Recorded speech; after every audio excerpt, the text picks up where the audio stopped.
Sí nos va a acompañar con el tema de pielonefritis la doctora Alexandra Paredes, cirujana uróloga por parte de la Universidad Central del Ecuador, especialista en urología igualmente con su profesión en el Hospital Gineco Obstétrico Nueva Aurora Luz de Lena Arizmendi. Como acabo de comentarles, el tema de hoy será pielonefritis. Muchas gracias, doctora Alexandra Paredes. ¿Cómo están? Buenas tardes con todos. Bueno, vamos a empezar a compartir la pantalla. Si hay alguna novedad, por favor, me avisan. ¿Listo?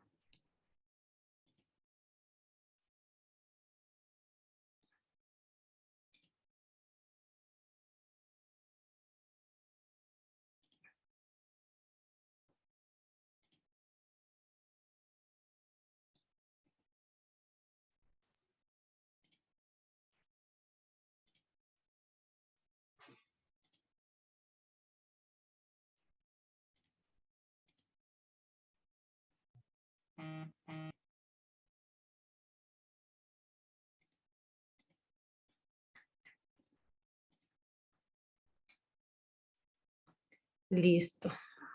Solo denme un segundo.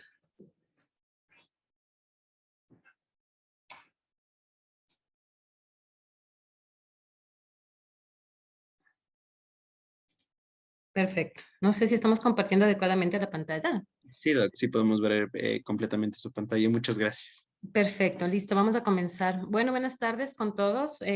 Como me presentaron, muchas gracias. Soy la doctora Alexandra Paredes, cirujana uróloga.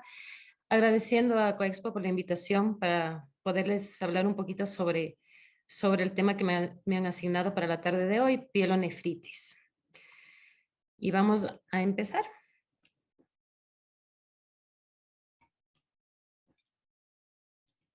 Listo. Estamos con la primera diapositiva de definición. ¿Me puede confirmar si estamos bien? De clasificación nos aparece, doc. Ujú. Perfecto. Ahí Ahí estamos, sí, ¿verdad? sí, ahí sí. Bueno, vamos con definición, como siempre, empezando por esto. La definición prácticamente de la pielonefritis es una inflamación de la pelvis y del parénquima renal, siendo la Sociedad de Enfermedades Infecciosas de América la que nos da como definición una inflamación del parénquima y del sistema colector del riñón, el cual es secundario a un proceso infeccioso. El cual va a ser corroborado con los exámenes diagnósticos, con un urocultivo y evidentemente presenta las manifestaciones clínicas compatibles con el diagnóstico.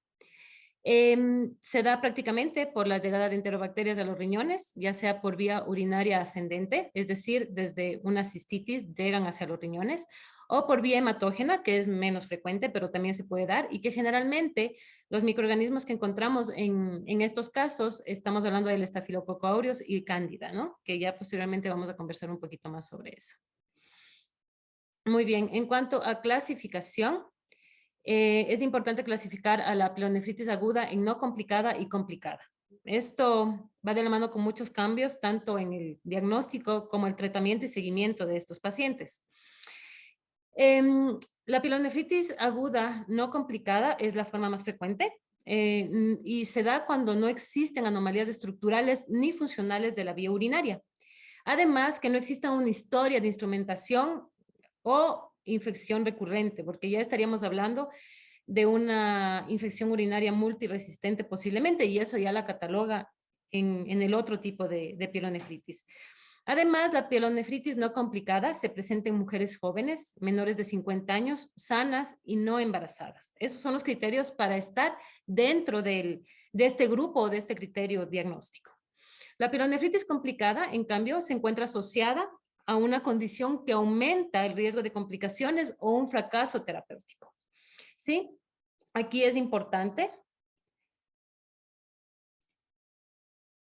los factores de riesgos asociados a la pielonefritis complicada. Entonces, vamos con esto. Son anomalías anatómicas o funcionales, como ya habíamos hablado, que hayan tenido recientemente una manipulación urológica o la colocación de una sonda transvesical, un sondaje vesical, que pudo haber ocasionado también el problema, la presencia de cálculos renales, la litiasis urinaria, y el uso en el último mes, 4 a 6 semanas, de antibióticos, que la infección haya sido adquirida de forma nosocomial, en pacientes inmunodeprimidos, diabéticos mal controlados, en personas mayores de 65 años y evidentemente el embarazo, la mujer embarazada siempre está catalogada como una pielonefritis complicada y en el sexo masculino igualmente, ¿no? El sexo masculino siempre está catalogado como una pielonefritis complicada y su manejo y tratamiento irá enfocado por este lado. Como complicaciones locales de este tipo de patología, tenemos el absceso renal, la nefritis focal aguda y la obstrucción que trae consigo la pioneurosis, que es justo el riñón. Y ahí viene la importancia de una... Las infecciones causadas por microorganismos resistentes, la necrosis papilar, la cual se presenta en pacientes diabéticos, y que prácticamente su sintomatología se presenta con hematuria, una obstrucción ureteral, la cual se presenta con un cólico nefrítico característico del proceso obstructivo, ya sea con un cálculo, y la insuficiencia renal. Esto nos demuestra una mala evolución y evidentemente una complicación local, ¿no? Y bueno, finalmente la más preocupante, una pielonefritis infesematosa. En cuanto a la etiología de este tipo de patología, se diferencia igualmente en la pielonefritis no complicada y la complicada, ¿sí? En la pielonefritis no complicada, su etiología se da prácticamente por Escherichia coli, como en la mayoría de infecciones urinarias, con un 75 hasta un 95%. Con un porcentaje mucho más bajo, de 5 al 15%, tenemos el Staphylococcus saprophyticus, la cual se presenta generalmente en mujeres jóvenes. Y de ahí en porcentajes mucho más bajos, Klebsiella, Proteus, Citrobacter y Enterococcus. En cuanto a la pielonefritis complicada, pues ahí la Escherichia coli baja un poco su porcentaje y empezamos a encontrar otro tipo de microorganismos justamente por su multiresistencia, porque generalmente se presentan cuando hay infecciones recurrentes y vamos encontrando este tipo de microorganismos más. La Escherichia coli en un 50% de los casos. Proteus está más relacionado con la presencia de litiasis renal, pues lo vemos mucho en pacientes con cálculos renales coraliformes o coraliformes parciales, es decir, que abordan todo el riñón. La pseudomona, el enterobacter, el enterococcus, el Staphylococcus aureus, que están asociados directamente con bacteremia, y la cándida, que se presenta generalmente en pacientes diabéticos o portadores de sonda vesical. Para dar el diagnóstico de cándida, evidentemente hay unos criterios muy específicos de los cuales yo pienso que les va a hablar la doctora Nasimba, que espero que pueda hacer su presentación después de la mía. Y con eso vamos a complementar un poquito más de esto.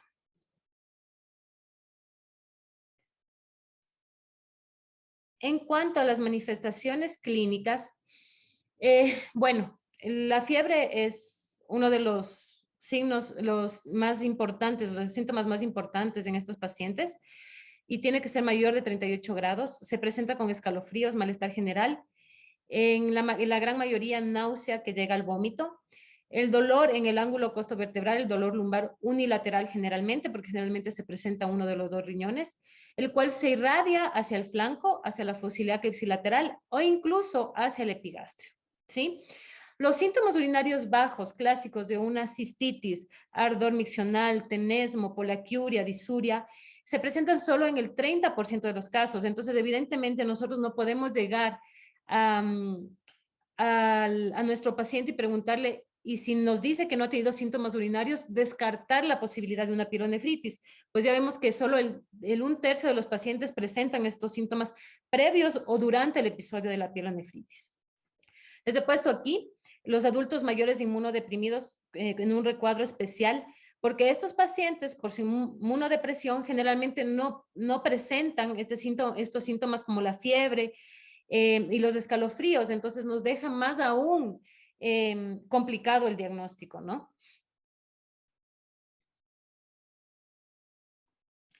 Las mujeres embarazadas tienen un enfoque especial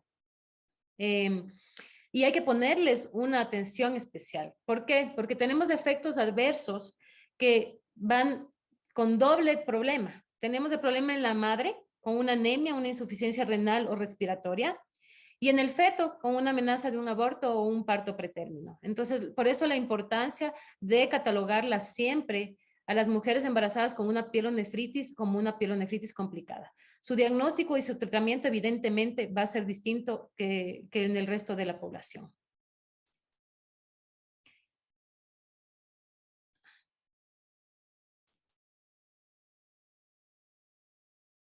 En cuanto al diagnóstico, el diagnóstico de la pielonefritis es clínico y microbiológico, ¿sí? Como ya hablamos, las manifestaciones clínicas son fundamentales.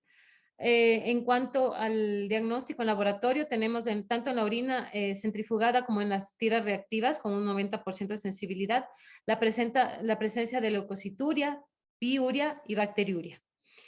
Los cilindros leucocitarios son patognomónicos de esta inflamación renal. Evidentemente, de una biometría hemática, por ser una inflamación sistémica, podemos encontrar leucocitosis con neutrofilia, aumento de PCR y evidentemente el cultivo y el antibiograma en orina, ¿no? Todos los casos que se esté sospechando de una pielonefritis, ya sea complicada o no complicada, tienen que ser realizados un cultivo de orina. Los hemocultivos en patologías complicadas o disfunción orgánica múltiple salen positivos en un 20%.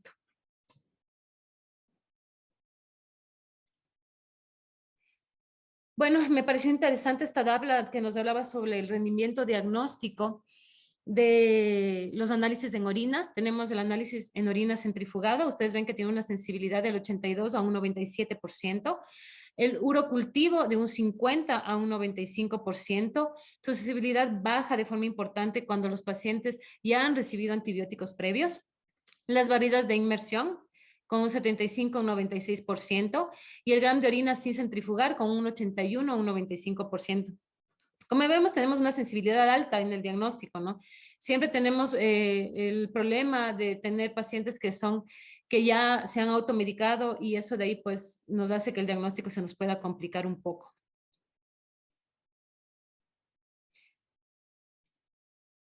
En cuanto al rendimiento diagnóstico de los componentes del uroanálisis, también es interesante conocer la presencia de nitritos con una sensibilidad del 36.6%, bacteriuria 40-70%, y es la piuria la que tiene una sensibilidad más alta en el diagnóstico con un 80 hasta 95%, ¿sí? Entonces, algo que considerar.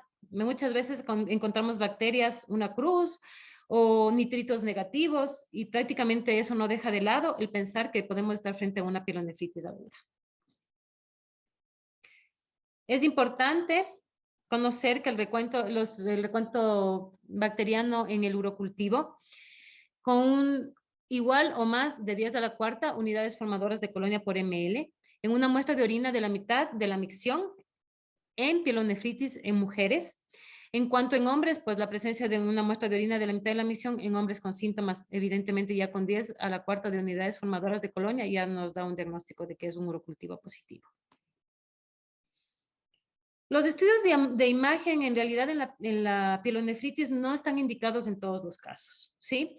El ultrasonido inicialmente puede tener sus criterios para realizarlo, y generalmente se da cuando hay un paciente con una sepsis grave o con shock séptico, sospechas de litiasis renal o litiasis ya conocida, insuficiencia renal aguda, sobre todo cuando estamos pensando en un proceso obstructivo. Evidentemente el ultrasonido es un estudio muy bueno para diagnosticar procesos obstructivos, ¿no?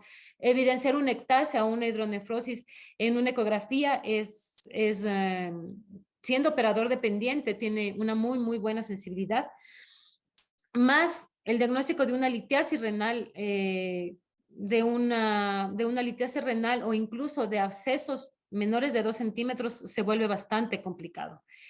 La ecografía también se indica cuando el dolor es muy intenso, de difícil control, y estamos pensando en un cólico nefrítico, igual por un proceso obstructivo, en una hematuria franca, presencia de una masa renal, ya sea palpable, persistencia de fiebre al tercer día de tratamiento, lo cual nos hace pensar que no hay una buena evolución en la paciente, a pesar de un tratamiento antibiótico correcto. Diabetes mellitus mal controlada, la inmunodepresión y el trasplante renal. Son indicaciones para la realización de un ultrasonido en un paciente con un diagnóstico de pielonefritis. En cuanto a la tomografía computarizada con y sin contraste, Cuando tenemos un paciente febril de más de 72 horas, se considera que la urotomografía es importante realizarla. Cuando hay un deterioro en el estado clínico del paciente, igualmente. Ahora tenemos ¿qué va, qué va sobre el uso de un ultrasonido, que en realidad sería el examen inicial? Pues que se pueden encontrar abscesos menores de 2 centímetros y áreas de nefritis focal aguda, ¿no? Lo cual nos ayudaría mucho en saber en qué estado se encuentra la paciente y cómo tendríamos que continuar nuestra evaluación y considerar el avanzar con nuestro tratamiento. En cuanto a la resonancia magnética, no se ha encontrado que tenga ventajas sobre la tomografía, pero sí nos evita el uso de contraste intravenoso. Entonces, hay pacientes en los cuales tienen indicación para la realización de esta, como serían pacientes embarazadas que no se les podría realizar una urotomografía y el ultrasonido nos dejaría todavía con dudas. Y en pacientes que tienen alteración en sus azoados con una urea o creatinina alta, con una insuficiencia renal. Bueno, aquí hablamos un poquito más del ultrasonido. Nos ayuda a descartar el tracto urinario obstructivo o enfermedades de cálculos renales. Pacientes con antecedentes de urolitiasis es indicativo realizarla. Con alteración de la función renal igual es indicativo, y un pH urinario alto igualmente. Me pareció interesante compartirles sobre la Asociación de Urología Europea en sus guías de manejo del 2020. Nos reporta que siempre, en todos los casos que se está pensando en una pielonefritis, se deben realizar cultivos de orina y pruebas de susceptibilidad antimicrobiana, ¿sí? Esto con una evidencia 4, entonces evidentemente en algo nos va a ayudar. Un estudio prospectivo de Cortes encontró que las imágenes radiológicas se pueden aplicar selectivamente en adultos con una infección del tracto urinario que se encuentren febriles, ¿no? Sin pérdida de información clínica relevante mediante el uso como predicción de un estudio simple. Adicionalmente, eso de ahí tiene una evidencia 2B. Se deben realizar investigaciones de imágenes adicionales, como la tomografía sin contraste en el paciente, como ya habíamos conversado, que permanezca febril a las 72 horas, o que se pues, piense que tiene posibles complicaciones, por ejemplo, una sepsis, ¿no? En cuanto al tratamiento, vamos hacia el tratamiento de este tipo de patología. ¿Cuándo dar un tratamiento ambulatorio y cuándo dar un tratamiento hospitalario? Sobre todo en una pielonefritis, bueno, evidentemente en una pielonefritis no complicada. Todo depende de la severidad de la infección, ¿sí? La presencia de comorbilidades y el contexto social en el que se encuentra el paciente. Se considera un tratamiento ambulatorio prácticamente en pacientes que tienen una pielonefritis no complicada, mujeres sanas, premenopáusicas, menores de 50 años, en mujeres no embarazadas, que no existen episodios de infecciones de tracto urinario recurrentes, porque aquí estaríamos pensando ya que se podría tratar de una infección con microorganismos multiresistentes, y en ausencia de criterios de sepsis. En cuanto al tratamiento ambulatorio ya en sí, se puede iniciar o se debe iniciar siempre un tratamiento empírico, pues el hecho de estar esperando el resultado de un urocultivo nos va a llevar a que nuestro paciente presente complicaciones. Ahora, el tratamiento empírico se habla sobre el uso de fluoroquinolonas, cefalosporinas, son los únicos agentes antimicrobianos que en las guías se encuentran recomendados. Ahora, cabe recalcar que es súper importante saber la sensibilidad que tenga en el medio, ¿no? Y evidentemente las fluoroquinolonas, al menos en nuestro país, tienen una alta resistencia, mayor del 10%, y eso nos dejaría en realidad como que estarían fuera de pensarlas como un tratamiento empírico. Las cefalosporinas orales, con concentraciones más, evidentemente sus concentraciones son más bajas en sangre que en orina, que las cefalosporinas intravenosas, por eso siempre hay que considerar la posibilidad de colocar una dosis intravenosa para iniciar el tratamiento ambulatorio. En cuanto a la nitrofurantoína y la fosfomicina oral, son dos antibióticos en realidad que tienen una muy buena sensibilidad. porque se dejaron de usar, no es que son nuevos, son muy antiguos. Pero a pesar de eso, en la pielonefritis aguda no hay suficientes datos sobre su eficacia y no se considera que sean unos antibióticos recomendables para su uso. Lo que evidentemente no es igual cuando hablamos de una infección de tracto urinario bajo, no complicada, una cistitis, porque evidentemente ahí son los de primera elección. Siguiendo con el tratamiento ambulatorio, tenemos el trimetoprim sulfametoxazol de 160 a 800 miligramos y un beta-lactámico oral, los cuales tienen unas opciones aceptables, pero siempre con sensibilidad reportada, ¿sí? Sin resultados de sensibilidad, es importantísimo considerar una dosis de antibiótico inicial intravenoso de acción prolongada, como podría ser la ceftriaxona, una muy, muy buena opción. ¿Cuál es la diferencia de un tratamiento ambulatorio corto versus un tratamiento ambulatorio prolongado? Estamos hablando de 7 o menos días o de 7 más días, 10 a 14 días, hablando sobre el prolongado. Se ha visto que tanto la tasa de éxito clínico y microbiológico es equivalente. Sí, evidentemente es así. En un tratamiento de 7 días como de 7 a 14 días, la tasa de éxito y el éxito microbiológico son equivalentes. Pero se ha visto que hay mayor tasa de recurrencia de infección dentro de las próximas 4 a 6 semanas. Empezamos con las infecciones urinarias recurrentes y eso nos va a traer, evidentemente, también microorganismos multiresistentes. Por eso siempre hay que considerar el tratamiento prolongado. Avanzando un poquito más, ya con el tratamiento hospitalario, tenemos signos, cuando los pacientes presentan signos de sepsis urinaria, se debe garantizar este tipo de tratamiento con una cobertura antimicrobiana empírica para microorganismos multiresistentes o productores de BLE, ¿sí? Los pacientes con terapia parenteral, ¿cuándo considerar cambiarlos a un tratamiento oral? Cuando ya ha habido una mejoría clínica y existe tolerancia oral. O sea, eso generalmente se presenta a las 72 horas. El régimen antimicrobiano intravenoso inicial, igual el antibiótico considerado es la fluoroquinolona. Aquí vienen también los aminoglucósidos, siempre considerándolos como nefrotóxicos, entonces con mucho cuidado en pacientes con alteración de azoados. Cefalosporinas de espectro extendido. Existen nuevos agentes antimicrobianos como el imipenem cilastatina, los cuales sus tasas de respuesta con una eficacia clínica muy buena. El meropenem es eficaz para el tratamiento de enterobacterias resistentes a los carbapenémicos en una tasa de curación de hasta el 65%. Hay que considerar en pacientes con resultados de cultivos tempranos, cuando existe la presencia de organismos multiresistentes, el uso de este tipo de antimicrobianos, imipenem, meropenem, es decir, los carbapenémicos.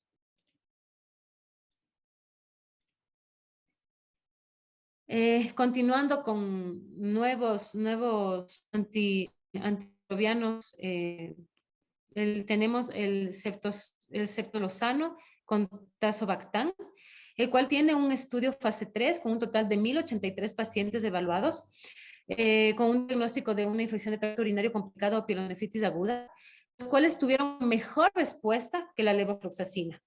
En nuestro medio esto va a ser más evidente, pero las poblaciones donde ha sido evaluado, realizados estos estudios, las quinolonas tienen una sensibilidad mucho mayor. La ceftazidima con avibactam, que tiene una fase 3, en un estudio fase 3, perdón, con un total de 1.033 pacientes, con una resolución sintomática y una erradicación microbiológica. Y en cuanto al meropenem o vaborbactam o la piperacilina tazobactam, igual tienen un estudio de fase 3, Tango 1, con un total de 550 pacientes, demostrando una eficacia entre los dos muy, muy similar y con una muy buena resolución terapéutica. Aquí les traje el cuadro igual en donde nos habla un poquito de las dosis utilizadas. Estos son regímenes orales para tratamiento empírico antimicrobiano para una pielonefritis, la ciprofloxacina, cada 12 horas por 7 días, la levofloxacina 700 miligramos por 5 días. Estos son tratamientos cortos, siempre con el riesgo de presentar un nuevo episodio entre los 4 a 6 semanas, como habíamos conversado. Las fluoroquinolonas, cuando no exista una resistencia mayor al 10%, que como les digo, en nuestra población es difícil. El trimmetoprim sulfametoxazol, igual cada 12 horas, por 14 días. El cepodoxime, 200 miligramos BID por 10 días, y el certibuten, 400 miligramos en una dosis diaria por 10 días. Estos son los esquemas sugeridos para el tratamiento. Cuando estamos hablando de un régimen para tratamiento complicado, para tratamiento intravenoso, tenemos igualmente como primera fila de tratamiento las quinolonas, ciprofloxacina, levofloxacina, el cefotaxime con 2 gramos TID, la ceftriaxona con 1 o 2 gramos QD, que evidentemente es la que generalmente utilizamos para dar una dosis de arranque. En segunda línea ya tenemos la cefepime, la piperacinata tazobactam, gentamicina, amicacina. Los aminoglucósidos tienen una muy buena respuesta, pero como ya les dije, considerando sus efectos adversos. Y como de última línea, imipenem, meropenem, la ceftazidima, meropenem, bavobactam, ya se encuentran en última línea y generalmente cuando estamos pensando que estamos frente a microorganismos multiresistentes productores de BLE. Las mujeres embarazadas siempre las ponemos un poquito aparte porque su manejo siempre es diferente, su manejo ambulatorio con antimicrobianos parenterales apropiados, siempre que sean síntomas leves y que sea factible un seguimiento muy, muy estrecho de la paciente. En casos severos se requiere hospitalización evidentemente y tiene que ser una atención integral. Su mejoría clínica nos puede ya hacer pensar en un cambio a terapia oral y la duración del tratamiento en ellas no puede ser menor de 10 días. Vamos a hablar un poquito de la resistencia. En unos estudios realizados en nuestro país, tenemos este estudio realizado por Durán Pérez, una resistencia y sensibilidad bacteriana en urocultivo en una población de mujeres en el Ecuador, en el cual encontraron una mayor resistencia del Escherichia coli, ampicilina 86%, ciprofloxacina 55%, norfloxacina 53%. Esto ya nos hace pensar que en realidad estos antibióticos, para considerarlos nosotros de primera línea, quedan totalmente de lado. Aquí en Quito, en el Hospital Los Andes, en el 2016 se encontró una resistencia de Escherichia coli a la ciprofloxacina del 43%, dejándolo en realidad fuera de las guías de manejo. En cuanto a las complicaciones que se pueden presentar con esta patología, la bacteriemia en un 20%, shock séptico en un 5%. Es sumamente importante evaluar elementos clínicos de respuesta inflamatoria sistémica y de hipoperfusión periférica, taquicardia, taquipnea, alteración de la conciencia, relleno capilar lento, hipotensión, que nos haga pensar que estamos dentro de un paciente que podría llegar a estas complicaciones y que en realidad el tratamiento se nos vuelve mucho más complejo. Como conclusiones, tenemos el correcto uso de antibióticos en el tratamiento de infecciones de vías urinarias altas. Hay que hacer el uso de guías actuales. Realizar urocultivos de antibiogramas como una herramienta diagnóstica indispensable a todos los pacientes. Considerar el uso de ciprofloxacina en el tratamiento de la infección de vías urinarias. Como primera lección, lo dejo con signos de pregunta porque ya considerando la resistencia en nuestra población, pues la deja de lado por su alta tasa de resistencia encontrada. Educar tanto al personal médico como a la población del correcto uso de antibióticos, completar los esquemas y el hecho de no realizar automedicación. Eso sería todo. Les agradezco mucho por su atención. Esperemos que si tienen alguna pregunta, algo en que les pueda ayudar, les agradezco mucho. Y bueno, aprovecho para desear un feliz Día de la Madre este fin de semana a todas las madres que estén conectadas. Buenas noches, doctora Paredes. Gracias por su participación en el Congreso y por todo lo que nos ha indicado hoy día sobre la pielonefritis. Dentro de esto tenemos una pregunta que nos indica, dentro de su práctica clínica, ¿cuáles han sido las principales situaciones que pueden llevar a un diagnóstico erróneo de la pielonefritis? Bueno, evidentemente el hecho de no considerar la sintomatología de los pacientes es súper importante hacer una buena historia clínica. Cuando tenemos pacientes que ya nos llegan con antecedentes de infecciones urinarias, A pesar de que no sean pacientes que tengan síntomas urinarios, como ustedes vieron, tenemos que considerar y catalogar que podemos estar dentro de una pielonefritis. Y otra cosa fundamental, el urocultivo. Tenemos muchos pacientes que llegan en un tratamiento con un diagnóstico de una pielonefritis aguda ya dada y que nunca les han hecho un cultivo de orina. Entonces, evidentemente, eso nos altera muchísimo y nos afecta el poder dar un buen tratamiento posterior y nos trae complicaciones y después tenemos pielonefritis crónicas que traen consigo alteraciones mucho más importantes como la formación de cicatrices en el riñón, lo cual puede llegar a tener pacientes con hipertensiones no controladas porque ya no tenemos forma de controlar, esos son ya daños permanentes. Gracias, doctora, por su respuesta. Igualmente, otra pregunta nos dice, en el caso de que tuviéramos un examen de orina, un hemo infeccioso, pero tenemos un resultado de un cultivo sin que tengamos presencia de bacterias. En ese caso, tiene la paciente la sintomatología, dolor al orinar, tiene disuria, tiene poliuria. ¿Y cómo nos guiamos?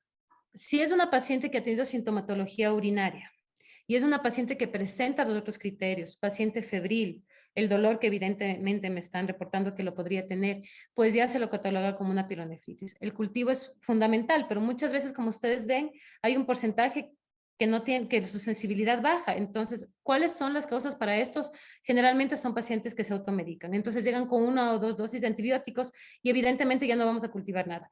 Tienen que ser catalogadas como una pielonefritis aguda y tienen que ser tratadas con su tratamiento, que incluso yo siempre considero tiene que ser prolongado. Gracias, doctora. Y finalmente, la última pregunta para recalcar, el tratamiento en este caso, tanto antibiótico y analgésico puede ser también, ¿cuál sería el que debemos usar como primera elección?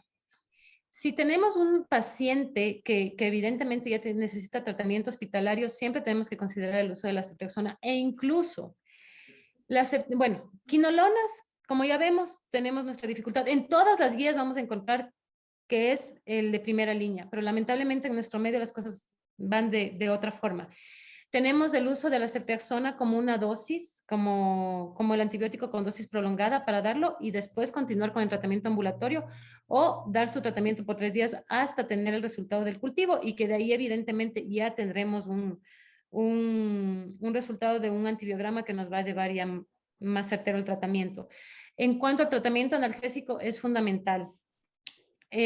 Cuando tenemos pacientes con un dolor intenso, generalmente en procesos de cólico nefrítico no nos va bien con el tratamiento de analgésicos centrales.